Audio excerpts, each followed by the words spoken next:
আসসালামু আলাইকুম ভিউয়ার্স, আপনাদের প্রত্যেকের জন্য এবং আমার এই যে নতুন স্টুডেন্ট আছে প্রত্যেকের জন্য আমরা একটা নতুন কন্টেন্ট নিয়ে দাঁড়িয়েছি। সেটা হলো আমাদের যে গাড়ি দেখতে পাচ্ছেন, এই গাড়ির যে ড্যাশবোর্ড আছে এবং বিভিন্ন প্রকার সুইচ আছে সে সম্পর্কে আমরা আজকে ভালোভাবে শিখব।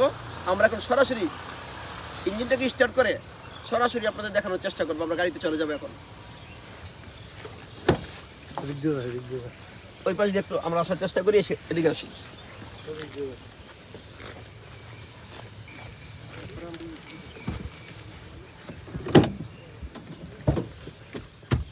ইঞ্জিন স্টার্ট করতে গেলে প্রথমেই যে সিস্টেমটা সিস্টেম মতো অবশ্যই আমাকে থাকতে হবে। দেখছেন, এই যে আমরা সিট বেল্ট দিলাম, সিট বেল্ট দিয়ে দিলাম, সামনে পিছনে নিজেদের মতো করে নিলাম। দেখেন বাবার ভালো করে খেয়াল করে, এইভাবে থাকুক, তোমরা খেয়াল করবা, ঠিক আছে? দেখো, আমরা প্রথমে ইঞ্জিনটাকে স্টার্ট করি। ড্যাশবোর্ড দেখাও। স্টার্ট করার পরে এই যে ড্যাশবোর্ড আছে, ড্যাশবোর্ডের ভিতরে যে চিহ্নগুলো আছে প্রত্যেকটি চিহ্ন সম্পর্কে একটু পরিচিতি লাভ করি আমরা। তারপরে আমরা এসিতে যাব। এটা হচ্ছে হ্যান্ড ব্রেক। এখন এই যে দেখেন, হ্যান্ড ব্রেকটা আমরা ছেড়ে দিলাম। হ্যান্ড ব্রেক যখন ছেড়ে দেব, হ্যান্ড ব্রেকটা ছেড়ে দিলাম, দিলে এই যে বাতি কিন্তু নিভে গেছে। এখন দেখেন নাই। সুতরাং এটি হ্যান্ড ব্রেকের, এটা হলো দরজার, আর এটা হলো অয়েল প্রেসার ল্যাম্প। এটা হলো অয়েল প্রেসার ল্যাম্প।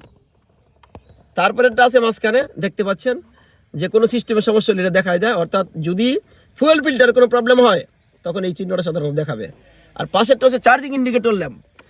এইটা যখন চলবে তখন কিন্তু অবশ্যই বুঝতে হবে, যখন যখন ঠিকমতো মনে করেন যে ইঞ্জিন সুইচ অন করার সাথে সাথে এটা জ্বলবে।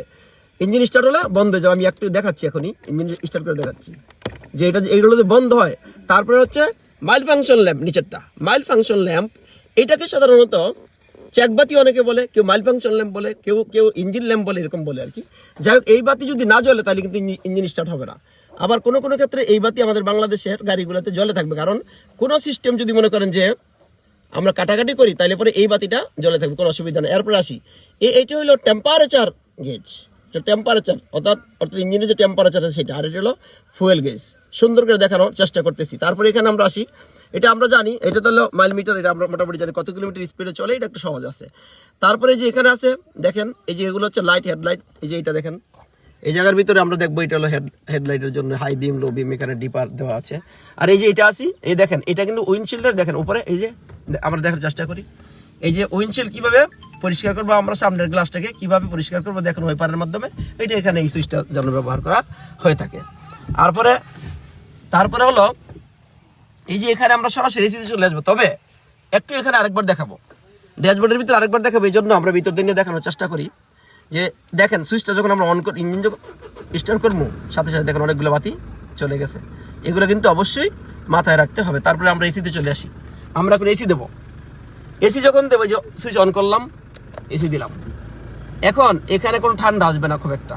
দেখো দূরে দেখো, খুব একটা ঠান্ডা আসে না। কিন্তু আমি এখন এসির সুইচ দিলাম, আসলে যে এইটা যখন দিব আমরা তখন কি হবে দেখেন, এখন অনেক ঠান্ডা হবে। অর্থাৎ তারপরে এখানে মুড আছে, আমরা এই বাতাসটা কোথায় নেব দেখেন, এখানে মুড আছে। আর এখানে ফ্যানের জন্য এটা ব্যবহার করবো, মুড আছে। মুড এই যে এখানে আমরা খেয়াল করি, এই মুড আমি এখন এই মুড দিয়ে রাখছি। এই মুড বাদ দিয়ে যদি আমরা এখানে টিপ দিই, এখানে শুধু এখন মুখের দিকে আসতেছে, এই যে মুখে আসতেছে। এখন আসতেছে কোথায়, পায়ে এবং মুখে, দুই জায়গায় বাতাস আসবে। তারপরে হলো এই দেখেন, এটা দিলাম তো শুধু পায়ে আসবে। আবার যখন আমরা এটা দিলাম দেখেন, এখন এসি একদম পা ঠান্ডা হয়ে যাবে। অনেক সময় পা গরম হয়ে যায় গাড়ি চালাইতে চালাইতে, বা প্যাসেঞ্জারদের গরম হয়ে যায়, তখন কি হয়, এখন পা কিন্তু ঠান্ডা হয়ে যাবে নিচের অংশ। এই মুডটা মোটামুটি মাথায় রাখতে হবে। আর এটা হলো টেম্পারেচার। সাধারণত আমরা জানি যে এসি টেম্পারেচারের মতোই, যত টেম্পারেচার কমাবো তখন ঠান্ডা তত বেশি হবে, একটু বাড়াই দিব ঠান্ডা একটু কম হবে, এই তো হিসাব। তো মোটামুটি আমরা এইভাবে রাখার চেষ্টা করব। মুডে যদি এখানে আমরা মনে করে না দিই তাইলে কিন্তু এসি ঠান্ডা হবে না। আর একটা বিষয় আমরা বলি, এই যে বিষয়টা আছে, এটা সবচেয়ে গুরুত্বপূর্ণ বিষয়। অনেকে আমরা জানি না, মনে হয় খুব ছোট, আসলে ওই রকম ছোট হলেও গুরুত্বপূর্ণ খুব বেশি। একটু দেখি আমরা, এটা হলো যখনই বৃষ্টি হয় তখন কিন্তু এই গ্লাসগুলা, সামনের উইন্ডশিল্ড এবং পাশের যে গ্লাসগুলা কুয়াশাকৃতি হয়ে যায়।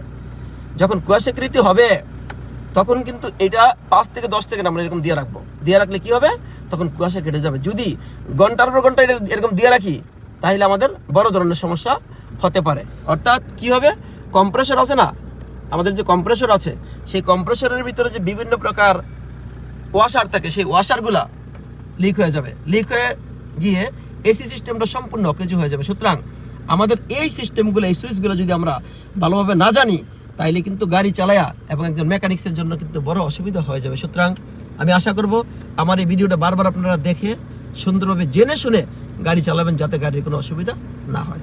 ধন্যবাদ সবাইকে।